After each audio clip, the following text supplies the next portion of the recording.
الحمدللہ رب العالمین والعاقبۃ للمتقین والصلاة والسلام علی سید الانبیاء والمرسلین اما بعد فاعوذ باللہ من الشیطان الرجیم بسم اللہ الرحمن الرحیم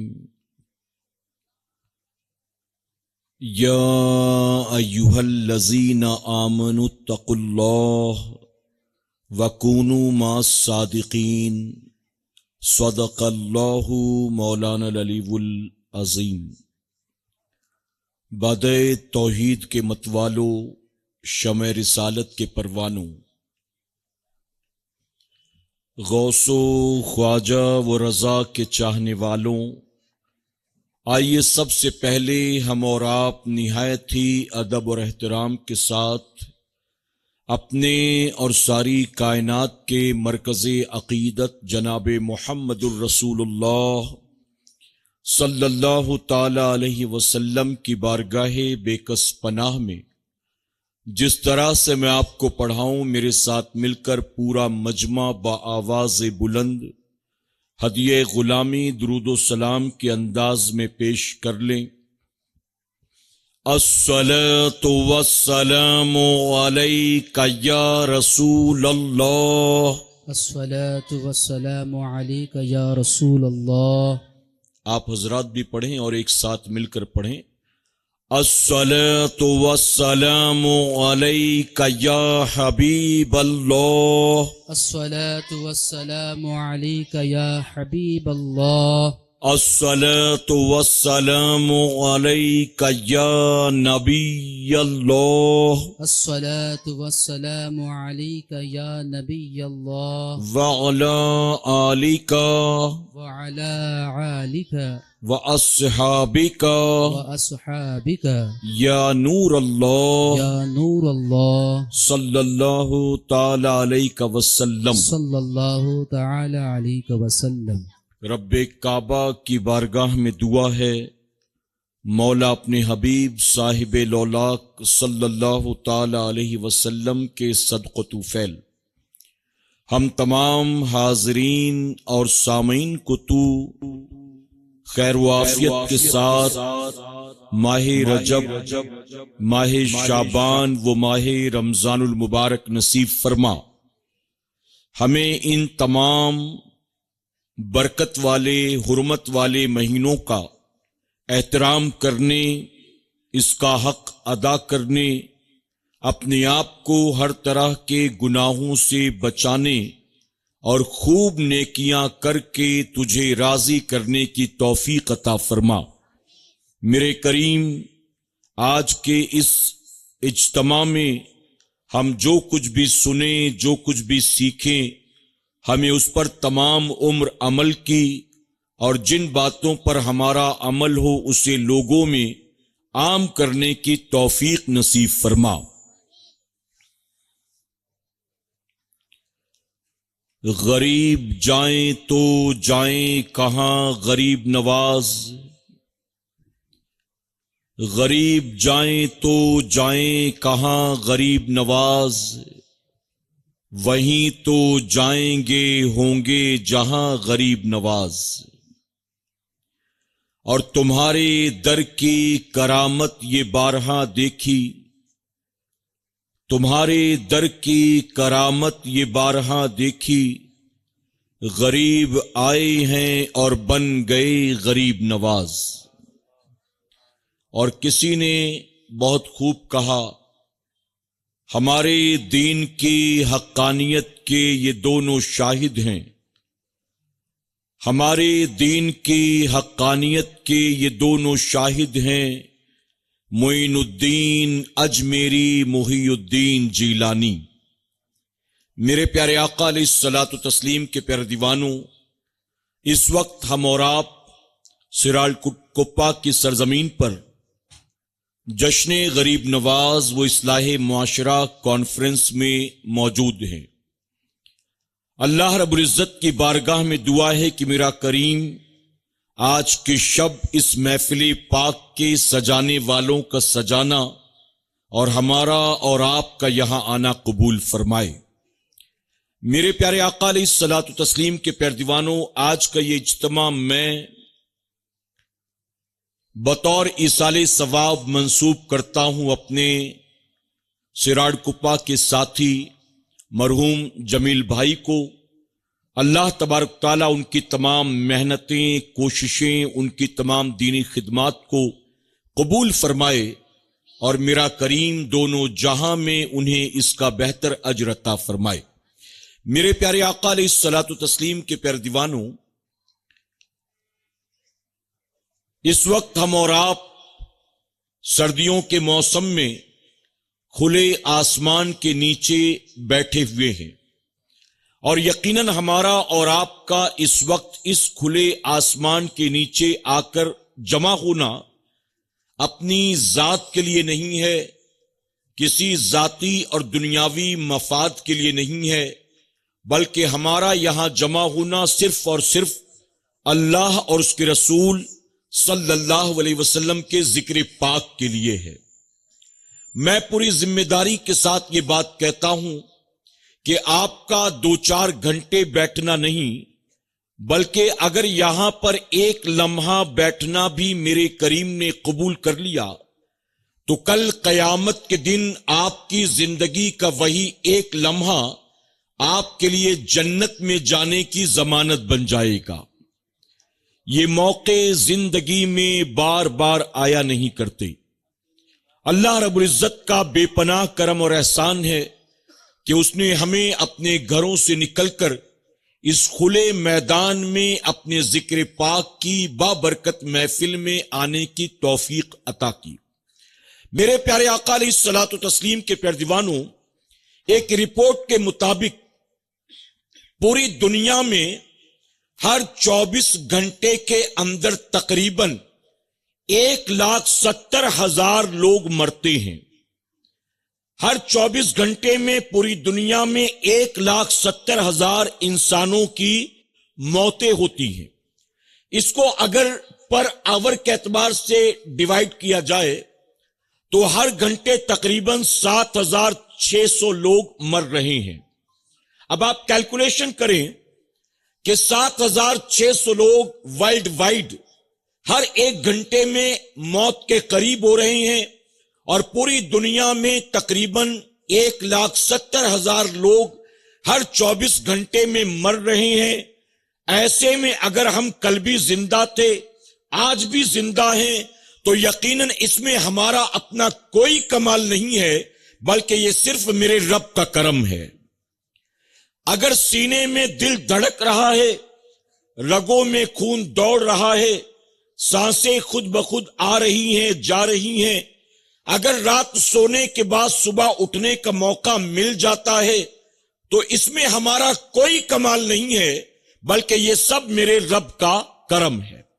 میرے پیارے آقا علیہ الصلوۃ والتسلیم کے پیارے دیوانوں، جس نے ہمیں زندگی دی، جس نے ہمیں سینے میں دھڑکنے والا دل دیا، جس نے رگوں میں دوڑنے والا خون دیا، جس نے سوتے میں بھی چلنے والی سانسیں عطا کی، آپ سوچیں کہ وہ رب کتنا کریم ہے، کتنا رحیم ہے، کتنا ستار ہے، کتنا غفار ہے۔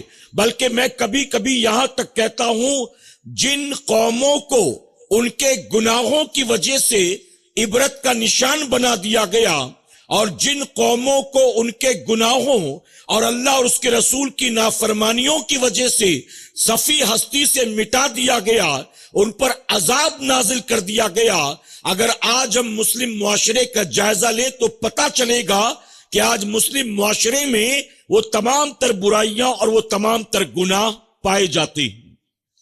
میرے پیارے آقا کے پیارے دیوانوں، آپ دیکھیں کل کی آنے والی رات یہ 2024 کی آخری رات ہے، جسے 31st نائٹ کہتے ہیں، اور 31st نائٹ میں آپ جانتے ہیں کہ پوری دنیا کیا کرتی ہے؟ کیا لوگ مل کر عبادت کرتے ہیں، لوگ مل کر ذکر کرتے ہیں، لوگ مل کر توبہ اور استغفار کرتے ہیں، بلکہ اگر میں کہوں تو غلط نہیں ہوگا، سال بھر میں وہ تمام گناہ جو ایک آدمی الگ الگ طور پر کرتا ہے، جب 31 نائٹ آتی ہے تو تمام طرح کے گناہوں کو ایک ساتھ جمع کر دیا جاتا ہے۔ جوا بھی ہے، شراب بھی ہے، ڈانس بھی ہے، ڈرگس بھی ہے، زنا بھی ہے، یعنی جتنے گناہ دنیا بھر میں الگ الگ وقتوں پر کیے جاتے ہیں، 31 نائٹ میں ورلڈ وائڈ وہ سارے گناہ ایک ساتھ جمع کر دیے جاتے ہیں۔ اب آپ مجھے بتائیں کہ 31 دسمبر کا اسلام سے کوئی تعلق ہے؟ ہمارے مذہب کے اعتبار سے یہ کوئی بڑی رات ہے؟ ہمارے مذہب کے اعتبار سے یہ کوئی فیسٹیول ہے؟ ہمارے مذہب کے اعتبار سے کیا اس رات کو سیلیبریٹ کرنے کا کہیں لکھا گیا ہے؟ میرے پیارے آقا کے پیارے دیوانوں، آپ نے کہا نہیں، اسلامی اعتبار سے نہ یہ کوئی بڑی رات ہے، نہ کوئی بڑا دن ہے، نہ ہمارا کوئی تہوار ہے، نہ اس رات کی کوئی فضیلت آتی ہے، نہ اس میں عبادت کا کوئی حکم آتا ہے، کچھ بھی نہیں۔ لیکن اس کے باوجود میں ذمہ داری کے ساتھ کہوں گا، علماء کی موجودگی میں 31 نائٹ میں دنیا بھر میں جتنے گناہ کیے جاتے ہیں، وہ گناہ کرنے والے صرف دنیا کے یہود و نصارہ یا مشرکین ہی نہیں ہوتے، بلکہ یہ گناہ کرنے والے قوم مسلم کے نوجوان لڑکے لڑکیاں بھی ہوتے ہیں۔ ان گناہوں، ان برائیوں میں وہ بھی ملوث ہوتے ہیں۔ میرے پیارے آقا کے پیردوانوں، 1 تاریخ سے غالباً ماہ رجب کا آغاز بھی ہونے والا ہے، جو اسلامی سال کا 7واں مہینہ ہے۔ اس کی فضیلت یوں تو بہت ہے، لیکن اگر وہ سارے فضائل میں بیان نہ بھی کروں تو ابھی ہمارے ساتھی عظمت اللہ بھائی نے آپ کو بتایا، اس مہینے کی یوں تو بہت فضیلت ہے، وہ سارے فضائل بیان نہ بھی کیے جائیں تو کیا یہ اس مہینے کی فضیلت کم ہے کہ جو ساری کائنات کا خالق ہے، جو ساری کائنات کا مالک ہے، ارے جس نے سال کے 12 مہینے بنائے، جس نے یہ دن، ہفتے، لمحے، گھڑیاں بنائی، جو ساری کائنات کو پیدا کرنے والا ہے، میرے نبی فرماتے ہیں رجب اس اللہ کا مہینہ ہے۔ آپ سوچیں، سارے کے سارے 12 کے 12 مہینے تو اللہ ہی کے ہیں، کیا صرف رجب اللہ کا، محرم اللہ کا نہیں، ربیع الاول شریف اللہ کا نہیں، ماہ شعبان اللہ کا نہیں، ماہ رمضان اللہ کا نہیں، سارے کے سارے مہینے تو اللہ ہی نے پیدا کیے ہیں، اللہ ہی نے بنائے ہیں۔ اب آپ سوچیں کہ سارے مہینے، دن، لمحے، گھڑیاں، ہفتے سب اللہ کے، لیکن جس کو اسپیشلی کہا گیا رجب اللہ کا مہینہ، تو آپ سمجھ سکتے ہیں کہ اس ماہ مبارک کی فضیلت کیا ہوگی، اس مہینے کی اہمیت کیا ہوگی۔ میرے پیارے آقا کے پیارے دیوانوں، کسی صاحب نے کہا یہ غریب نواز کی نسبت کا مہینہ ہے۔ بے شک اس مہینے کی 6 تاریخ کو بر صغیر ہند و پاک میں رہنے والے خوش عقیدہ سنی مسلمان غریب نواز کا عرس پاک منایا کرتے ہیں۔ جو لوگ بارگاہ غریب نواز میں حاضری دے سکتے ہیں وہ وہاں جا کر ان کی بارگاہ میں خراج عقیدت پیش کر سکتے ہیں، اور جو لوگ وہاں تک نہیں پہنچ پاتے ہیں، اپنے اپنے شہروں میں، اپنے اپنے ملکوں میں، اپنے اپنے گاؤں دیہاتوں میں وہیں رہ کر غریب نواز کی غلامی کا ثبوت پیش کیا کرتے ہیں۔ اسی طرح میں آپ کو بتاؤں، آپ کو غریب نواز کی تاریخ تو یاد ہے، لیکن شاید آپ کو پتہ نہ ہو اسی مہینے کی 3 تاریخ یہ خواجہ اویس قرنی رضی اللہ تعالیٰ عنہ کی تاریخ وصال ہے، آپ کی تاریخ عرس ہے۔ اور خواجہ اویس قرنی کون ہے آپ جانتے ہیں؟ سید التابعین، میرے نبی کے عاشق صادق، جن کو میرے آقا صلی اللہ علیہ وسلم کا زمانہ ملا، لیکن اس کے باوجود بوڑھی ماں کی وجہ سے، معذور ماں کی خدمت کی وجہ سے آپ حضور اکرم صلی اللہ علیہ وسلم کا دیدار نہ کر سکے۔ اگر آپ حضور کی زیارت کر لیتے تو پھر آپ تابعی نہیں بلکہ آپ صحابی رسول کہلاتے۔ آپ سوچیں اس بندے کا مقام کتنا بلند و بالا ہوگا کہ میرے نبی مولا کائنات کو اور سیدنا عمر فاروق اعظم کو بلاتے ہیں اور بلا کر اپنا پیرہن مبارک ان کے حوالے کرتے ہیں اور ساتھ ہی وصیت فرماتے ہیں کہ میرا یہ پیرہن لے جا کر، میرا یہ جبہ لے جا کر اویس کو دے دینا، اور اویس سے کہنا کہ میرا جبہ پہن کر میری امت کے لیے بخشش کی دعا کرے۔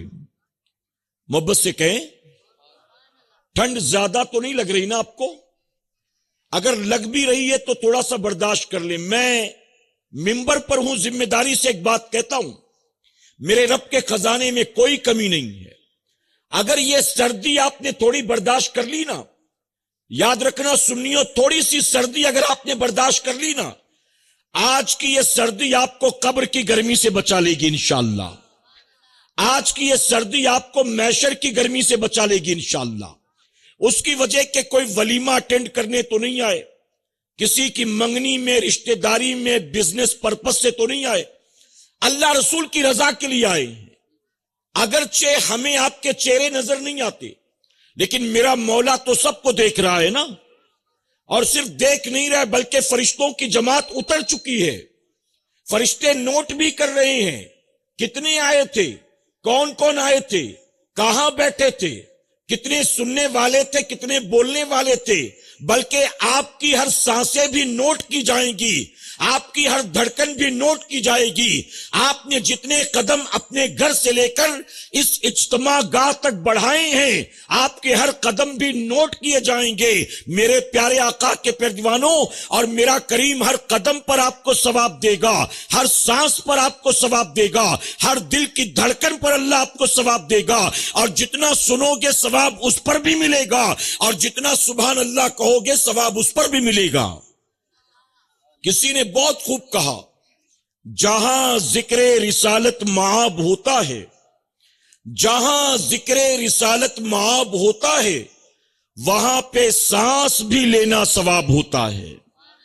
تو اس محفل میں بیٹھے ہیں جہاں سانس بھی لینے پر میرا کریم انعام عطا فرماتا ہے۔ تو میرے پیارے آقا علیہ الصلوۃ والتسلیم کے پیروانوں، آپ اندازہ لگائیں، ہم جن کے وسیلے سے رب کی بارگاہ میں دعا کرتے ہیں، وہ رحمت للعالمین آقا، وہ امام الانبیاء، اپنا پیرہن مبارک بیچتے ہیں اپنے عاشق کو اور کہتے ہیں اویس سے کہنا میری امت کے لیے بخشش کی دعا کرے۔ اویس سے کہنا، آپ سوچیں ان کا مقام کتنا بلند و بالا ہوگا کہ جس سے رسول اللہ خود دعا کے لیے کہتے ہوں۔ اور یہاں ایک بات اور معلوم ہو گئی کہ نیکوں سے دعاؤں کی درخواست کرنا یہ میرے نبی کی سنت مبارکہ ہے۔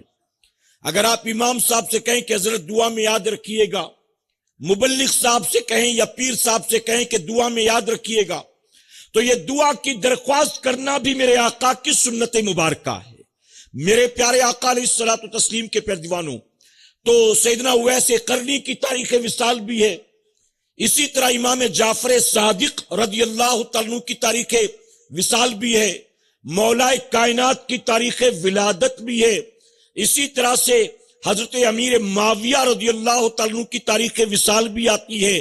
تو اس مہینے میں اگر آپ کے گھر میں سنی دعوت اسلامی کا کیلنڈر لگا ہو تو میری گزارش ہے کہ کیلنڈر پر آپ نظر رکھیں گے تو آپ کو تمام بزرگوں کے ولادت کی، وصال کی، شہادت کی، عرس پاک کی تاریخیں مل جائیں گی۔ اور میں گزارش کروں گا کہ اس مہینے میں صرف غریب نواز کو اور صرف امام جعفر صادق کو یاد نہ کرو، ان بزرگوں کے نام پر بھی نظر و نیاز کرو کہ مولا کائنات کے نام پر بھی فاتحہ ہونا چاہیے، اویس قرنی کے نام پر بھی فاتحہ ہونا چاہیے، اسی طرح کاتب وحی الہی حضرت امیر معاویہ رضی اللہ عنہ کے نام پر بھی ہم سنیوں کے گھر میں فاتحہ ہونا چاہیے کہ انشاءاللہ۔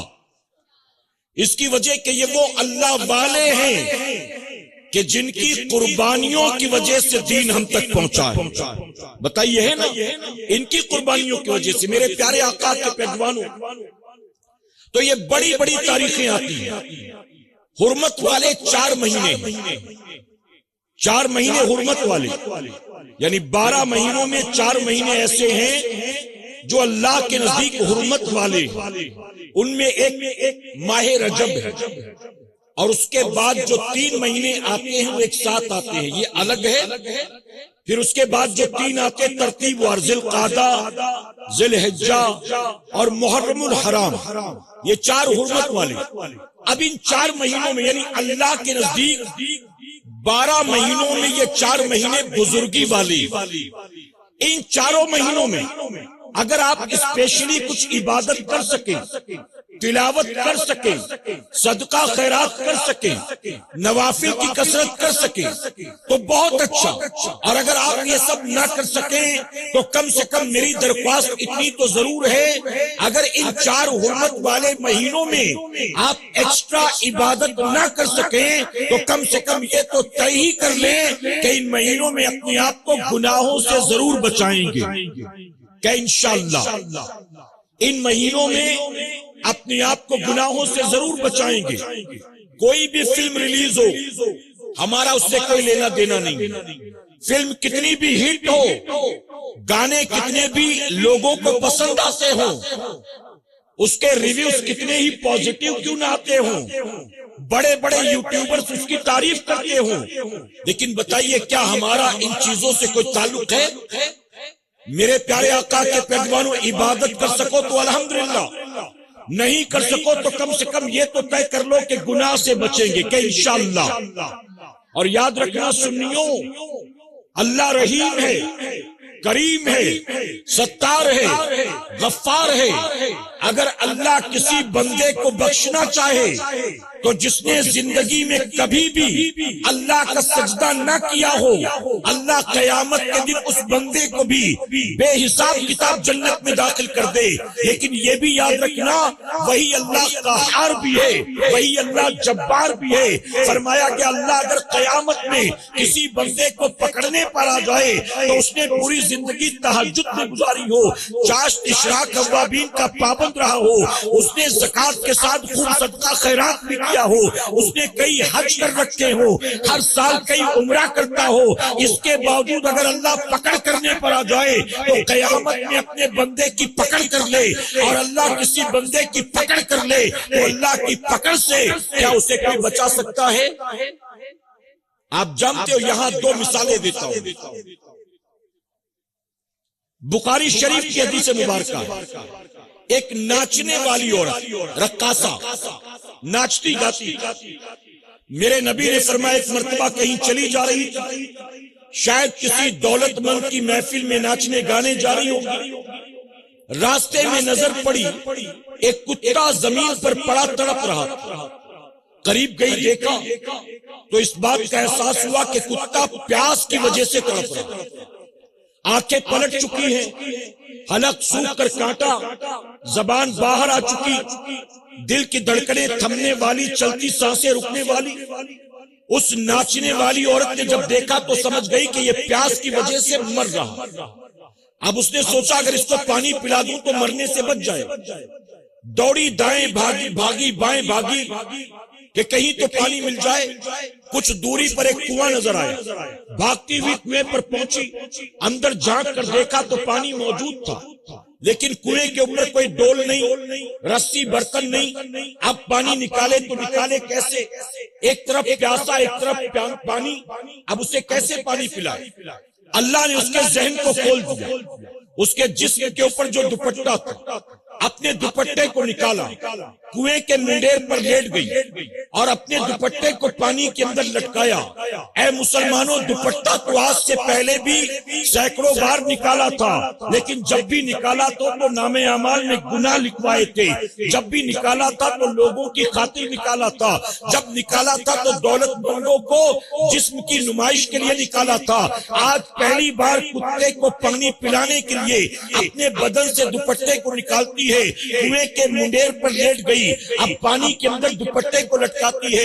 اس کے دوپٹے کا ایک کونا جب پانی میں پہنچا تو تھوڑا سا پانی جذب کر لیا، تھوڑا سا پانی ایبزارب کر لیا۔ اب وہ دوپٹے کو باہر کھینچ کر لاتی ہے، دوڑتی ہوئی کتے کے پاس آتی ہے، ایک ہاتھ سے کتے کے منہ کو پکڑتی ہے اور دوسرے ہاتھ سے اس کے منہ میں پانی نچوڑتی ہے۔ پانی کا ایک ایک قطرہ حلق کے نیچے اترتا رہا، اس کی سانسیں بھی ٹھیک سے چلنے لگی، اس کی آنکھیں بھی ٹھیک ہو گئی، اس کی دھڑکنیں بھی ٹھیک ہو گئی۔ اب اس کتے نے پانی پی لیا، پینے کے بعد اٹھا، آہستہ آہستہ چلنے لگا، وہ عورت بھی اٹھی، اٹھ کر پھر سے چل پڑی اپنے گناہوں کی طرف، اپنی برائیوں کی طرف۔ اس نے کوئی توبہ نہیں کر لی، عابدہ زاہدہ نہیں بن گئی، اس کے بعد کوئی متقیہ پرہیزگار نہیں بن گئی، بلکہ زندگی ویسے ہی گزرتی رہی۔ لیکن رسول اللہ صلی اللہ علیہ وسلم فرماتے ہیں جب اس عورت کا انتقال ہوا، اس کو حساب کتاب کے لیے کھڑا کیا گیا، تو جانتے ہو رب نے کیا فرمایا؟ رب فرماتا ہے تو میری بندی ہو کر کتے پر رحم کرے اور میں رحمان و رحیم ہو کر تجھ پر رحم نہ کروں؟ تو نے کتے کو مرنے سے بچایا ہے، جب میں نے تجھ کو جہنم کی آگ سے بچا لیا۔ کون سے سجدے کیے تھے، کون سا صدقہ کیا تھا، کون سی تلاوت کرنی تھی؟ کچھ بھی نہیں۔ کتے کو چند قطرے پانی کے پلائے، اس رحیم کو اس کا یہ عمل پسند آ گیا، اس رحمان کو اس کا یہ عمل پسند آ گیا۔ اور اسی بخاری شریف میں فرمایا گیا ایک نوجوان جس نے عین جوانی میں توبہ کی، عین جوانی میں توبہ کرنے کے بعد پوری زندگی عبادت اور ریاضت کرتا رہا، جوانی ہی میں اس کا انتقال ہوا۔ آپ جانتے ہیں جوان کی توبہ اللہ کو 70 سالہ بوڑھے کے مقابلے جوان کی توبہ بہت زیادہ پسند ہے۔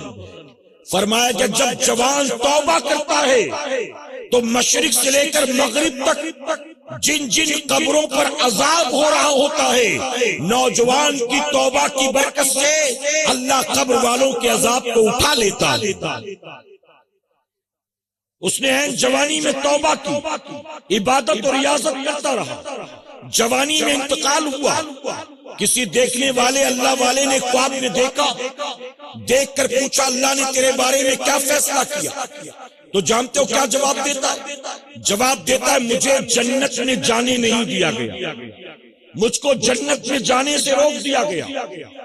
دیکھنے والے نے کہا تجھے روکا گیا؟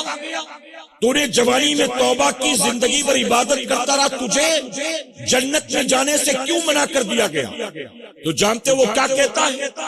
کسی کا مرڈر نہیں کیا تھا، شراب نہیں پی تھی، جوا نہیں کھیلا تھا، 31st نائٹ میں زنا کے اڈوں پر نہیں گیا تھا، پتنگ نہیں اڑایا تھا، سود کے دھندے نہیں کیے تھے، شراب کے پیالے نہیں چٹکائے تھے، تاش کے پتے نہیں پھینکے تھے۔ اس نے کیا کیا تھا؟ وہ کہتا ہے کہ ایک مرتبہ میرے دوست نے مجھے اپنے گھر دعوت پر بلایا، دعوت سے فارغ ہونے کے بعد میں اپنے گھر چلا جا رہا تھا، کچھ دور جانے کے بعد مجھے محسوس ہوا کہ میرے دانت میں کوئی چیز پھنس گئی ہے۔ اپنے دانت میں خلال کرنے کی نیت سے میں نے قریب موجود ایک کچے مکان کی چھت سے ایک تنکا نکال لیا، یعنی گلی میں ایک کچا مکان تھا، اس کچے مکان کی چھت سے میں نے ایک تنکا نکالا اور نکال کر اپنے دانت کو صاف کیا اور صاف کر کے تنکا پھینک دیا۔ جب اللہ کے حضور حساب کتاب کے لیے کھڑا کیا گیا تو اللہ نے فرمایا تو نے مالک مکان کی اجازت کے بغیر تنکا لیا کیسے؟ اب جب تک مکان مالک تجھے معاف نہیں کرے گا میں تجھے جنت میں نہیں جانے دوں گا۔ آپ سوچئے کتنا بڑا جرم کیا تھا، کتنا بڑا پاپ کیا تھا۔ پتا چلا میرا کریم بخشنے پر آئے تو بڑے سے بڑے گناہگار کو بے حساب کتاب بخش کر جنت عطا کر دیتا، اور اگر وہ پکڑ کرنے پر آئے تو پوری زندگی سجدوں میں گزارنے والے کی پکڑ کر لے، اور اللہ جس کی پکڑ کر لے پھر اللہ کی پکڑ سے اسے بچانے والا کوئی ہے؟ اے میری قوم کے جوانوں، ایک تلخ بات عرض کروں گا علماء کی موجودگی میں، برا مت مانیے گا۔ آج ہماری مینٹلٹی کیا بن چکی ہے؟ آپ سوچے پوری زندگی عبادت کرنے والا ایک آدمی کے مکان سے تنکا نکال لیتا بن اجازت کے، اللہ اس کی پکڑ کر لیتا ہے۔ آج ہم کتنا کتنا کس کس کا کھا کر بیٹھے ہیں، ہمارے پاس تو کوئی حساب ہی نہیں ہے۔ حرام کا کھاتے کہ حلال کا کھاتے ہیں، جو کھا رہے جائز ہے کہ ناجائز ہے، کسی کا مال غبن کر کے، فراڈ کے دھندے کر کے، جھوٹ کے کاروبار کر کے، وعدہ خلافی کر کے، 4 پیسے زیادہ منافع کے لیے کم ناپ کر، کم تول کر، مال میں ملاوٹ کر کے۔ میرے پیارے آقا کے پیروانوں، معذرت کے ساتھ کہوں گا آپ کے کرناٹک میں میں پچھلے کئی سالوں سے آ رہا ہوں، اور جہاں بھی جاتا ہوں، جس علاقے میں جاتا ہوں، مسلمانوں میں جتنی برائیاں تیزی سے پھیل رہی ہیں، ان برائیوں میں مجھے دو برائیوں کے بارے میں اکثر کہا جاتا ہے۔ بے نمازی ہونا یہ بات پرانی ہو چکی ہے، گالی گلوچ دینا یہ بات پرانی ہو چکی ہے، جھوٹ بولنا یہ بات پرانی ہو چکی ہے، اپنے ماں باپ کی نافرمانی کرنا یہ بات پرانی ہو چکی ہے، لڑکے لڑکیوں کا لڑکوں سے دوستی کرنا یہ بات پرانی ہو چکی ہے۔ اب مسلمانوں میں دو برائیاں جو تیزی سے پھیل رہی ہیں، ایک تو سود کا دھندا ہے اور دوسرا نشاور چیزوں کے عادی بننا ہے۔ سود کا دھندا زوروں پر پھیل رہا ہے، لے رہی ہیں، دے رہی ہیں، کھا رہی ہیں، پی رہی ہیں، اور اسی طرح سے قوم مسلم کا نوجوان تیزی کے ساتھ نشاور چیزوں کی طرف جا رہا ہے۔ مسلمان عورتوں میں بے حیائی عام ہے اور مسلمان مردوں میں بے غیرتی عام ہے۔ شراب پینا، ڈرگز لینا، جوا کھیلنا، یہ بالکل عام باتیں ہو چکی ہیں۔ میرے پیارے آقا علیہ الصلوۃ والتسلیم کے پیارے دیوانوں، کیا آپ کو نہیں پتا یہ وہ تمام چیزیں ہیں جس سے اللہ اور اس کے محبوب صلی اللہ علیہ وسلم نے ہمیں اور آپ کو 1450 سال پہلے منع کر دیا، جن چیزوں کو ناجائز و حرام قرار دے دیا گیا۔ آنکھ بند کر مسلمان وہ کام کرتا ہے۔ مجھے آپ بتائیں، سود لینے دینے میں آپ کو بڑا فائدہ نظر آتا ہے، کیا شرعاً سود کا کاروبار کرنا، چاہے لینا ہو چاہے دینا ہو، چاہے لکھت پڑھت کرنا ہو، چاہے گواہی دینا ہو، گارنٹی دینا ہو، چاہے کسی کو دلانا ہو، کیا یہ بتائیے شریعت کے اعتبار سے جائز ہے؟ جائز ہے۔ سود لینے والے دینے والے سن لے اچھی طرح سے، اور یہ بیماری وہ ہے جو عورتوں میں بھی بہت عام ہو چکی ہے۔ اڑوس پڑوس کی عورتیں آ کر کہتی 10,000 لے لو، ہر ہفتے 2,000 کر کے دینا۔ عورت کہتی مجھے ضرورت نہیں، پھر بھی لے لو، کیا فرق پڑتا ہے؟ پھر ذہن میں شیطان یہ بات ڈال دیتا ہے کہ چلو 10,000 لے کر رکھ لیتے ہیں، 2 کر کے تو لوٹانا ہے، نقصان کیا ہے؟ آپ کے اسی کرناٹک میں کئی کیسز ایسے آئی ہیں کہ عورتوں نے سود پر پیسے لیے، اور جب ایک وقت ایسا آیا کہ وہ پیسے نہ لوٹا سکی، تو پیسے نہ لوٹا پانے کی وجہ سے یا تو انہیں اپنی عزت داؤں پر لگانی پڑی، یا تو عزت کو بچانے کے لیے انہیں خودکشی کرنی پڑی۔ بتائیے کوئی ڈھکی چھپی باتیں ہیں؟ آپ کو نہیں پتا ہے؟ یہ دن رات ہو رہا ہے۔ میرے آقا صلی اللہ علیہ وسلم نے فرمایا، سود جو کھاتے پیتے ہیں سن لیں، میرے نبی فرماتے ہیں کہ اگر کسی نے حرام کا ایک لقمہ اپنے حلق کے نیچے اتارا، چاہے وہ سود کا ہو، چاہے وہ جوئے کا جیتا پیسہ ہو، چاہے وہ فراڈ کا ہو، چاہے وہ جھوٹ کا ہو، چاہے کسی کا غبن کر کے کھاتے ہو، اگر شریعت کے اعتبار سے وہ لقمہ حرام ہے تو میرے نبی نے فرمایا حرام کا ایک لقمہ حلق کے نیچے اترے گا، اللہ 40 دن تک تمہاری نہ عبادت کو قبول کرے گا نہ تمہاری دعا کو قبول کرے گا۔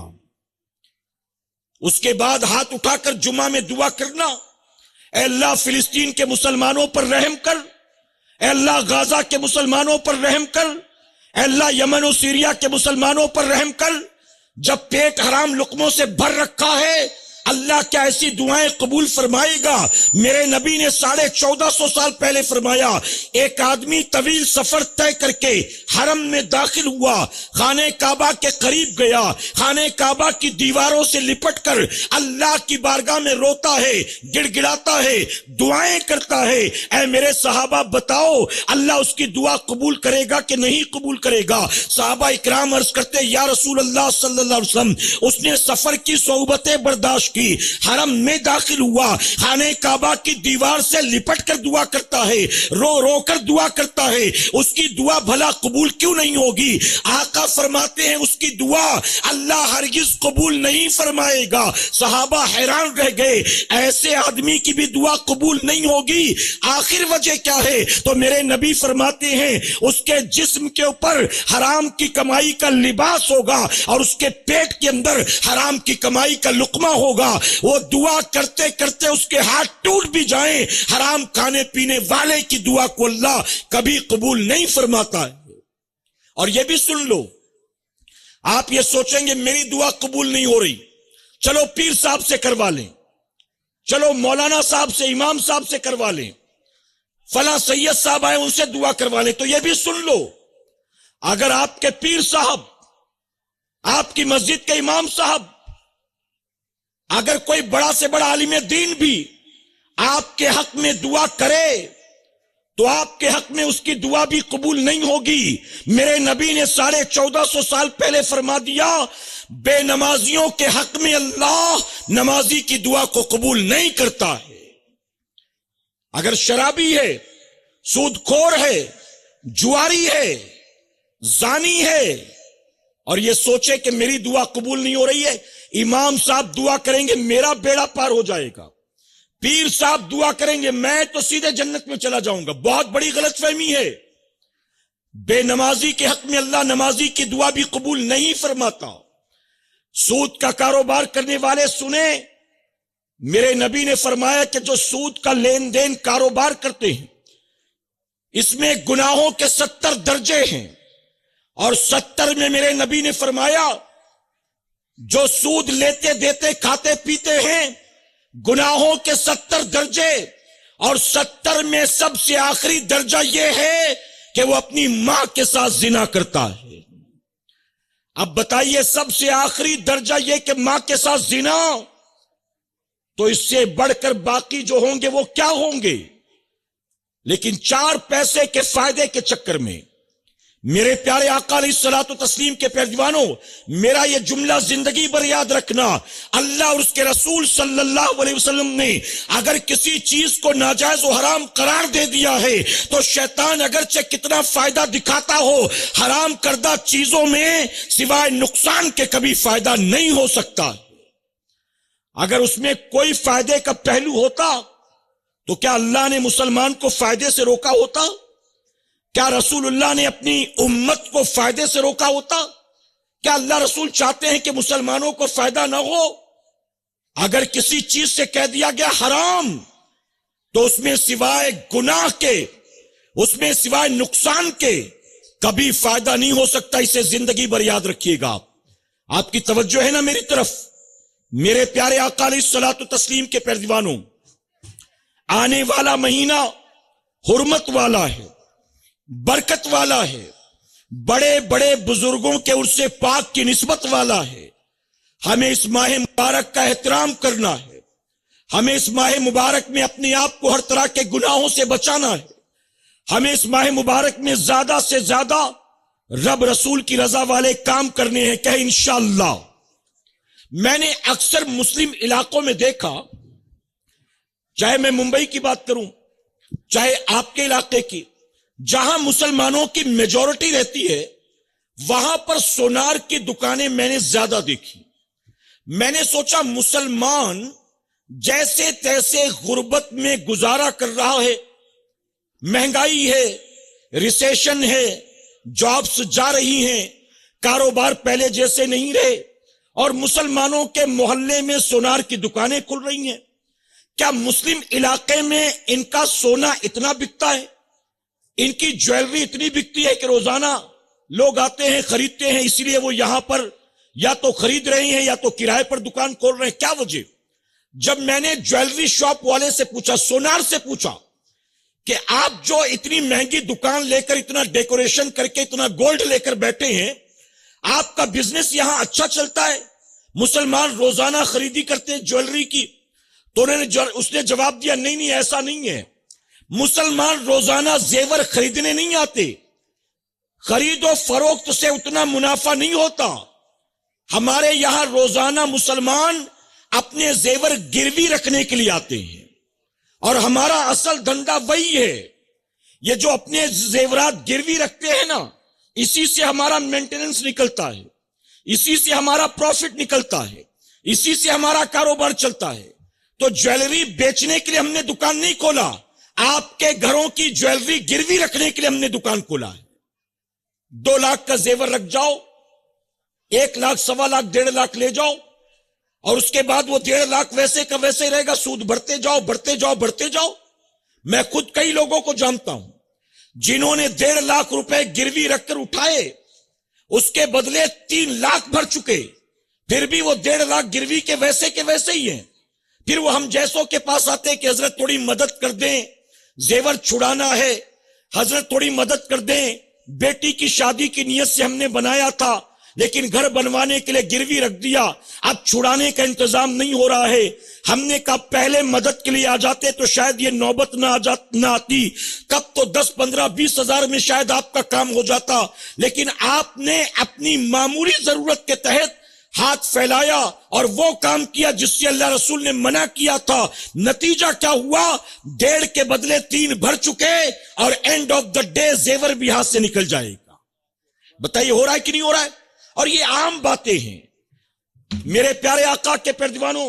چٹ فنڈ والے، گولڈ رکھ کر لون دینے والے، مسلمانوں کے محلے میں جا کر دیکھیں آپ کو اکثر ایسی آفیسز ملیں گی، بلکہ گھر گھر جاتے ہیں انوائٹ کرنے کے لیے۔ ہمیں فون آتا ہے پرسنل لون چاہیے، ہوم لون چاہیے، کار لون چاہیے۔ آپ بتائیے کیا بینک والے اتنے آپ کے ہمدرد ہیں؟ کال کر کر کے لون دے رہے ہیں، آپ کا زیور رکھ کر آپ کو لون دے رہے ہیں، آپ کے اتنے حمایتی ہمدرد ہیں اتنے؟ نہیں، دراصل مقصد بزنس پرپس ہے۔ آپ کسٹمر ہو، آپ کو لوٹنا ہے، آپ کا مال لوٹنا ہے۔ میرے پیارے آقا کے پیروانوں تو اپنے آپ کو ان تمام برائیوں سے بچانے کی کوشش کریں کہ انشاءاللہ 31 دسمبر اگر میری قوم کے کسی جوان نے کبھی منایا تھا، آج اس اجتماع میں اللہ کے ذکر کی بابرکت محفل میں ماہ رجب کے آنے سے پہلے سچے دل سے توبہ کر لے۔ اگر 31 دسمبر کی رات وہ گناہ کے اڈے پر گیا تھا، اللہ رسول کی نافرمانی کی تھی، آج کی شب سچے دل سے توبہ کر لے اور توبہ کر کے یہ عہد کر لے، آج کے بعد جب بھی یہ رات آئے گی، دنیا کتنے بھی برائیوں اور گناہوں میں ملوث کیوں نہ ہو جائے، ہم ہرگز وہ کام نہیں کریں گے جس کام سے اللہ اور اس کے رسول نے ہمیں منع کیا ہے۔ پیر صاحب کوئی بات کہہ دیں، مانتے ہو کہ نہیں مانتے ہو؟ جی، پیر صاحب کوئی بات کہہ دیں تو مانتے ہو کہ نہیں مانتے ہو؟ اگر اولاد فرما بردار ہے اور ماں باپ کہہ دے بیٹا اس آدمی کے ساتھ مت اٹھا بیٹھا کر، بیٹا وہ لڑکا اچھا نہیں ہے اس سے دوستی توڑ دے، اگر اولاد نیک ہے تو ماں باپ کی بات مانتی کہ نہیں مانتی؟ اچھا بیوی کی تو بات مانتے ہی ہوں گے نا۔ اگر بیوی آپ کو کوئی فرمائش کرتی ہے آج شام کو آتے آتے فلاں چیز لیتے آنا، مانتے ہو کہ نہیں مانتے ہو بات؟ اگر اس نے کہا کہ آج یہ چیز کھانی ہے یہ لے آنا، آج کھانا نہیں بناؤں گی میں، آج کھانا آتے آتے لے آنا، مانتے ہو کہ نہیں مانتے ہو بات؟ ارے دوست کوئی بات کہہ دے تو اس کی بات مانتے ہو کہ نہیں؟ اگر دوست کہہ دے میں کسی کام سے رانی بن نور جا رہا ہوں، میں کسی کام سے بنگلور جا رہا ہوں، چلے گا کیا؟ تو تیار ہو جاتے ہو کہ نہیں ہو جاتے ہو؟ میرے پیارے آقا کے پیروانوں، دوست کا اتنے احسان نہیں ہے ہم پر، پیر کا اتنا احسان نہیں ہے ہم پر، والدین کا اتنا احسان نہیں ہے ہم پر، جتنا احسان اللہ اور اس کے رسول نے ہم پر اور آپ پر کیا ہے۔ تو جس نے اتنے احسان کیے اس کی نافرمانی، اس کی بات نہیں مانو گے تو توبہ کر لیں اور یہ عہد کر لیں کہ 31 نائٹ میں قوم مسلم کا کوئی بھی نوجوان گناہ اور برائی کے اڈے پر نہیں جائے گا، کہ انشاءاللہ اپنے آپ کو بھی بچائیں گے، اپنی قوم کے نوجوان بچے بچیوں کو بھی بچائیں گے۔ ماہ رجب آنے والا ہے، اس کی تیاری کریں گے، اس کا احترام کریں گے، اس میں نوافل کی کثرت کریں گے، خوب صدقہ و خیرات کریں گے، اور جتنا ہو سکے نماز پنجگانہ بجماعت ادا کرنے کی کوشش کریں گے، کہ انشاءاللہ اللہ ہمیں آپ کو سب کو کہنے سننے سے زیادہ عمل کی توفیق عطا فرمائے۔